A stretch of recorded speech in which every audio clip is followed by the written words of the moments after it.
Hi, I'm Gregory Paolini, and in this episode of Table Saw Techniques, I'm going to show you how to make a quick and simple cabinet door solely on the SawStop table saw. So stick around.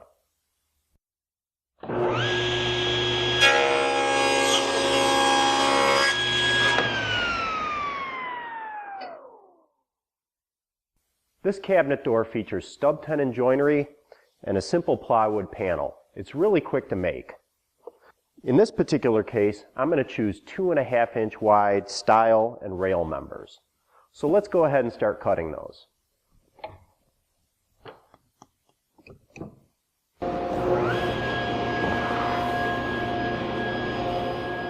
To rip the stock for the door frames, I'm using a rip blade in the table saw.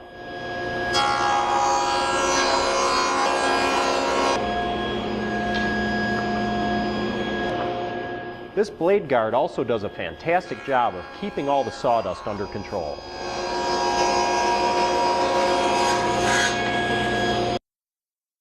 With the rails and stiles cut to width, now I can switch blades to a cross-cut blade and cut everything to length.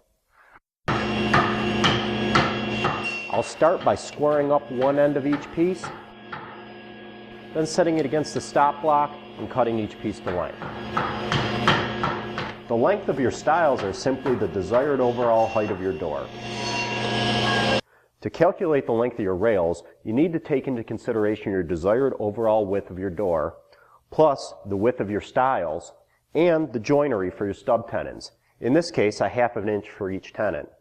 In a nutshell, the rails are going to be 4 inches shorter than the desired overall width of the door. Just as with the stiles before, I square up one end, set my stop block, and cut the rails to length.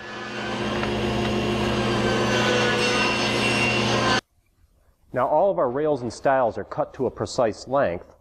Now all we have to do is cut the groove that our panel will sit in. To cut the groove, which is not a through cut, I'll use a rip blade. But in this case, the blade guard will get in the way. So I'll swap it out for a riving knife. Next, I'll set the blade height to 1/2 inch.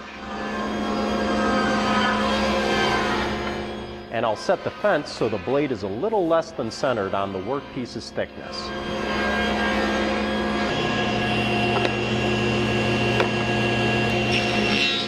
Now I'll take a pass, flip the piece around, and take one final pass to create a 1/4 inch wide centered groove.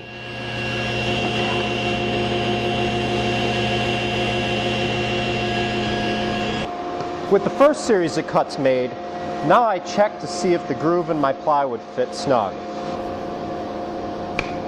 That's a perfect fit. There's no other adjustments I need to make.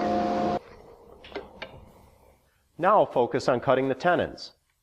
Since my groove is 1/2 inch deep, I'll set my fence to 1/2 inch from the outside edge of the blade. And my blade height should be just under 1/4 inch. This stop block positions the workpiece so it's not touching the fence while using the miter gauge. I nibble off a little material at each end of the rail from both faces, and then check my fit. I can keep adjusting the blade height and refitting if necessary, but this fit is good, so I'll finish up my tenons.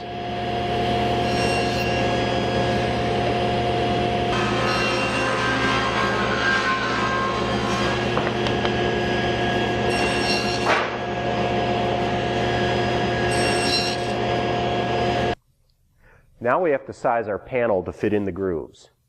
Basically, we have 1/2 inch grooves all the way around, so our panel is going to be sized 1 inch wider and 1 inch longer than our opening.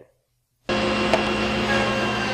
cut the plywood, I'm using a crosscut blade for a nice clean cut. Now all we have to do is assemble it.